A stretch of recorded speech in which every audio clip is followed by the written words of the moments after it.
Hello, boys and girls. It's time again for Pleasant Pathways from Poppy. Storytelling time. And today I have another old classic. This actually was made into a movie, a Disney production many years ago, called The Fox and the Hound. I'm sure many of you have read this one.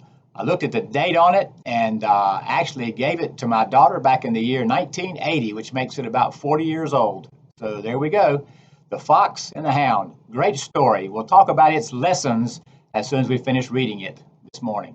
Fox and the Hound. A few pictures for you to begin the story with all the characters.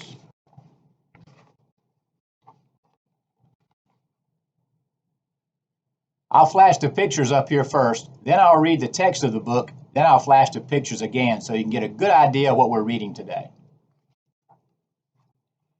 Big Mama the owl looked down from her perch in a high tree. Something was lying in the tall grass, a small furry something that hadn't been there before. The old owl was puzzled. What could it be? Big Mama had to know everything, so she spread her wings and glided down for a closer look. "Bust my feathers," she gasped, "a baby fox. Some hunters must have chased his mother, and now he's all alone in the world." The little fox looked up at Big Mama with sad eyes.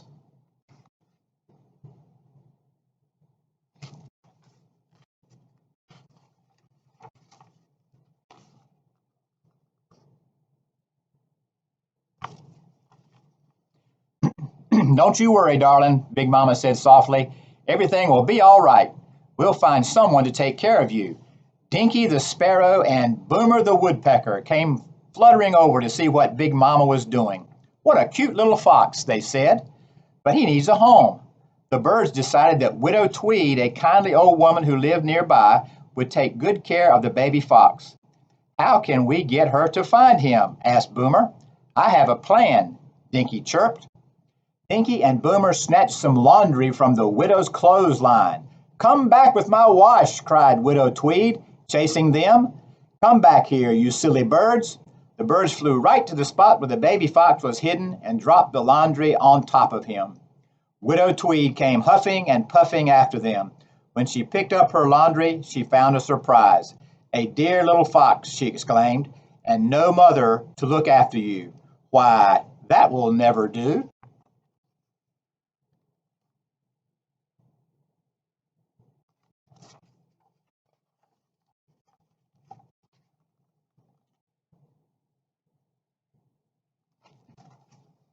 She took the fox back to her farmhouse.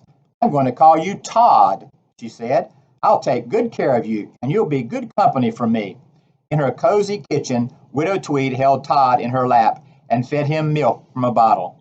Big Mama, Dinky, and Boomer watched happily from the window. They knew that their baby fox had a good home. That same day, a hound dog puppy also found a home in a cabin near the widow's farm. The cabin belonged to a rough, grumpy hunter named Amos Slade. Amos chugged up to his cabin in his pickup truck. He took the pup out of the truck and sent him down in front of Chief, his old hunting dog. "Look here, Chief," he said. "This pup's name is Copper. Take good care of him. I'm going to teach him to be a real smart hunter, like you." Old Chief wasn't sure he wanted another hound around the place, but Copper was cute and friendly, so Chief decided to make the best of it.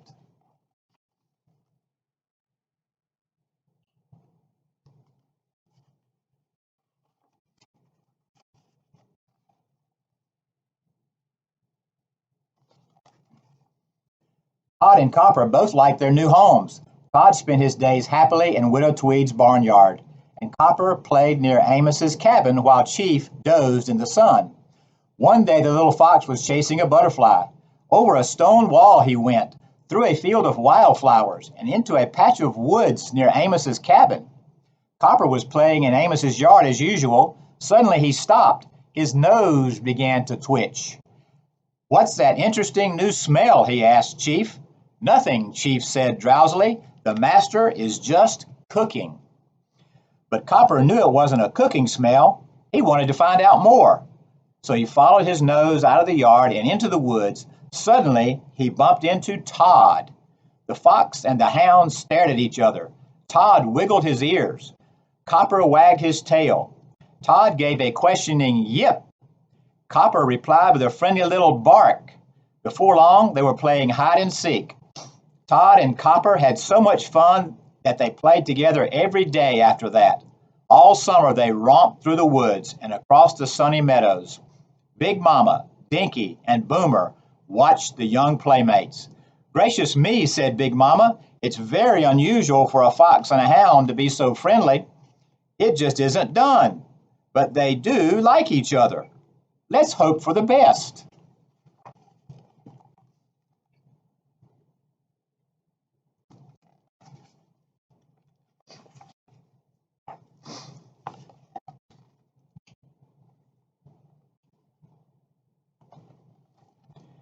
One day when Todd came to Amos's to get Copper, he found his friend tied in the yard. "The master says I had to stay home," Copper said sadly. "That's okay," said Todd. "There's lots to do here." He looked into Chief's barrel. The old dog was dozing there.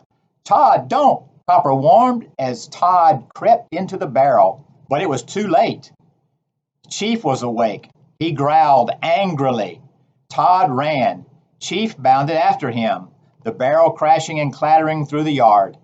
Amos heard the racket and came racing out of the cabin, firing his shotgun. Todd didn't stop running until he got home to Widow Tweed. Amos was right behind him. He banged on Widow Tweed's door. "That fox was after my chickens," he shouted furiously. "If I ever catch him on my property again, I'll blast him, and next time I won't miss." Summer was over. The cold autumn weather came, and with it, the hunting season. Amos loaded his rickety truck with food, blankets, a tent, and some animal traps. Then he whistled for Chief and Copper. Off they went on a long hunting trip. Todd was lonely without Copper. "I wish my friend would come back," he said to Big Mama. "He may not be your friend when he comes back," she said. "He'll be a hunting dog by then. He'll be trained to hunt foxes, not play with them." Todd shook his head. "Oh no, we'll be friends forever." "Little one," said Big Mama, "forever is a long, long time. And time has a way of, well, changing things."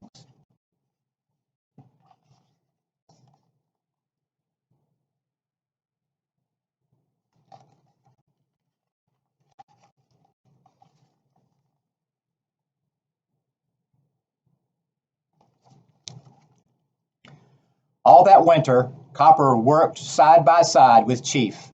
The old dog taught him to track and hunt and find his way through the silent, snowy woods. Copper grew fond of his teacher, and he learned quickly.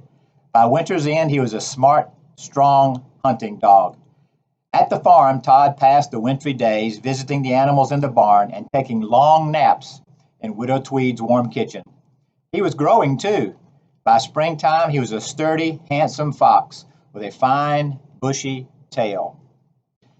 One day in early spring, the hunters came home at last. That night, Todd hurried over to visit his old friend.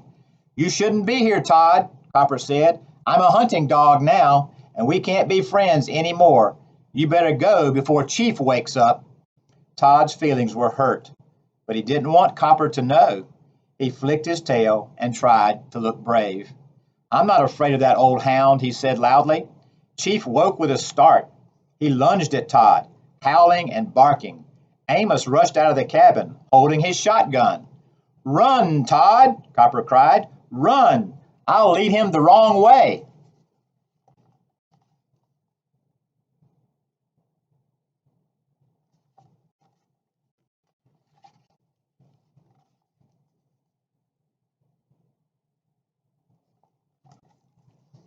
Todd raced into the night, his heart pounding. The dogs and the hunter were close behind him.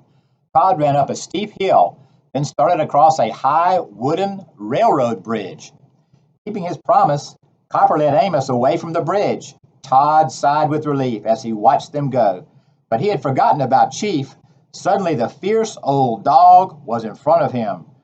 "Roar!" snarled Chief, showing his sharp teeth.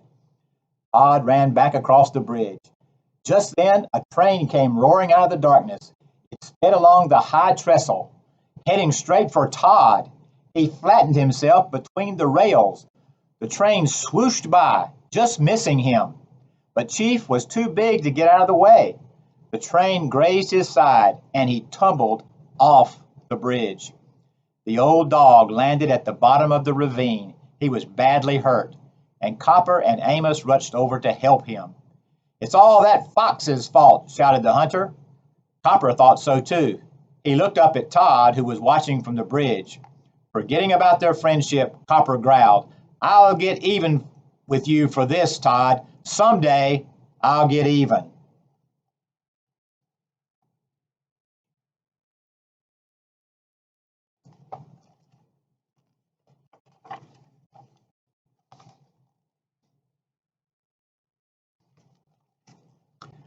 Widow Tweed had been looking out for Todd. When she found him, he was sad and tired, but he was not hurt. She took him home and locked the door.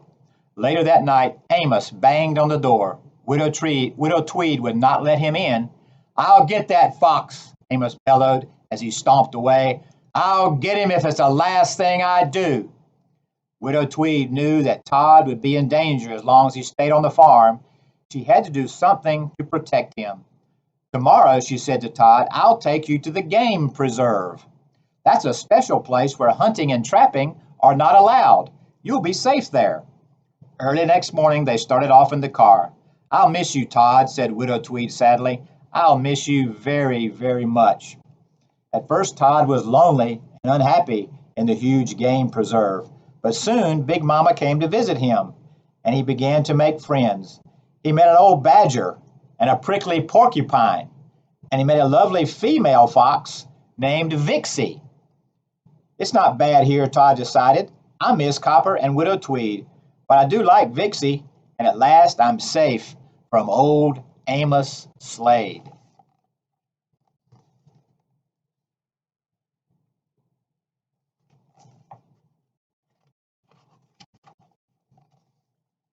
Uh-oh, there's Amos again, setting his animal traps. But the grumpy hunter hadn't forgotten Todd.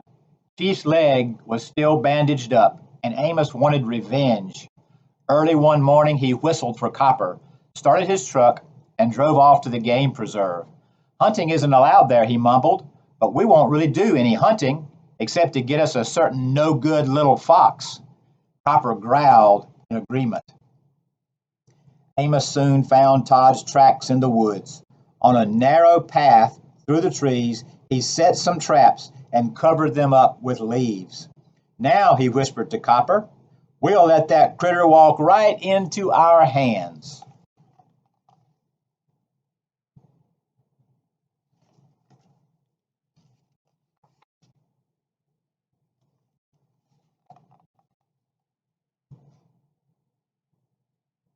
Uh-oh, here comes Todd and Vixie. Before long, Todd came trotting along with Vixie. When they got to the path, Vixie stopped short. "What's wrong?" Todd asked. "Let's go back," Vixie said. "It's too quiet here. All the birds and animals have gone away. This path is not safe, Todd." But Todd wouldn't listen. He started off alone. Suddenly, clang, clang! He leaped back just in time. Amos's trap banged shut all around him. Amos's traps had banged shut all around him? "Run, Vixie!" Todd cried. The frightened foxes raced through the woods. Amos and Copper followed close behind them. Todd and Vixie dove into a burrow, then darted out the other side. They scrambled up a rocky hill near a rushing river. The chase went on and on and on. Copper kept right on the fox's trail, leading Amos closer and closer. Suddenly, clang! One of Amos's own traps clamped shut on the hunter's leather boot. Then, can you see old Amos? Caught on his own trap. How about that?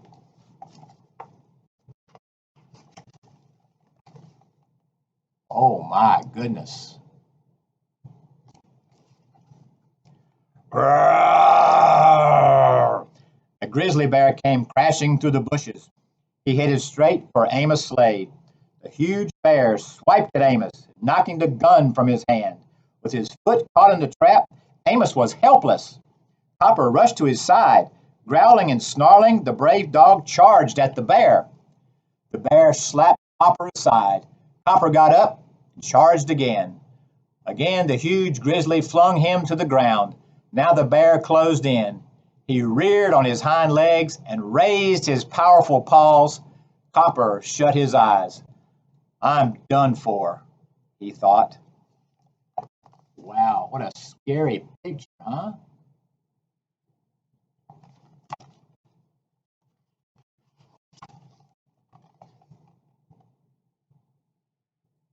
Wow, could this be Todd to the rescue? Huh?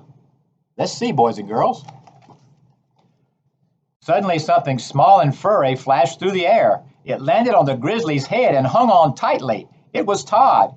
He had been watching the fight from a ledge. He hadn't forgotten about the trouble on the bridge. He knew that Copper blamed him for what had happened, but Todd didn't care. All that mattered now was that Copper had been his friend, and his friend was in danger. With an angry roar, the bear lunged and whirled, trying to shake Todd loose. Time and time again, Todd crashed to the ground. Time and time again, he got right back up and leaped at the bear. From a high rock, Vixie watched the battle. Todd looked nearly exhausted, but he kept on fighting.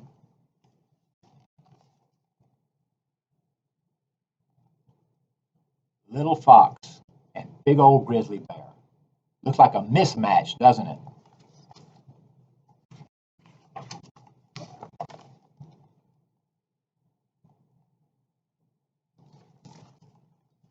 Nearby was a river where a waterfall rushed and tumbled onto jagged rocks below.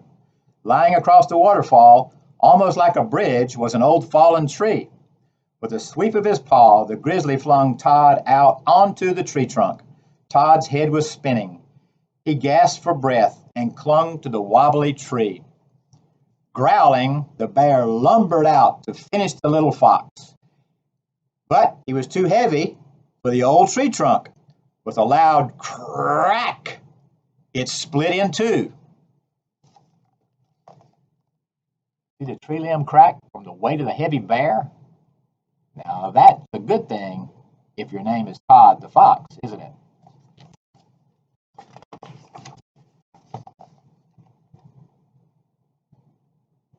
Let's see what happens next. Down, down went Todd and the bear, over the waterfall and into the rushing, churning water. The huge bear was swept away in the swift current. But where was Todd? Vixie ran to the river's edge to look for him. Todd, she cried, where are you? At last, Todd came up to the surface. He climbed slowly out of the water, scratched and bruised. Amos had finally managed to pull his foot out of the trap. As he saw Todd coming out of the river, he reached for his gun. At last I've got him, the hunter snarled. He raised his gun and pointed it right straight at Todd. My goodness. It looks like this is the end for Todd, doesn't it? Old Amos Slade, out of the trap, came to take revenge on little Todd.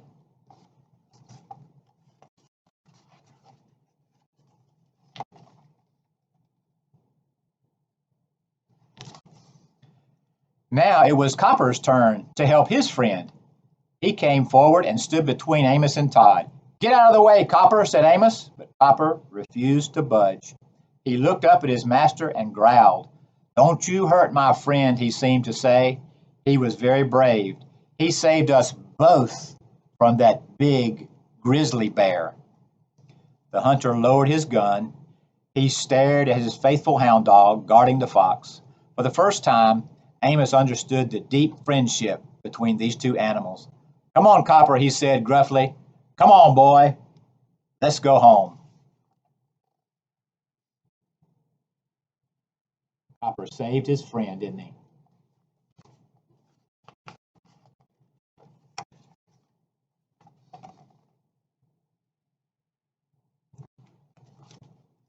With Copper sitting behind him, Amos drove his truck down the road and away from the game preserve. Todd and Vixie watched them from a hill. Copper looked up at Todd as the truck drove off. Todd looked down at Copper. They both knew something very, very important now. They knew that they would always be special friends.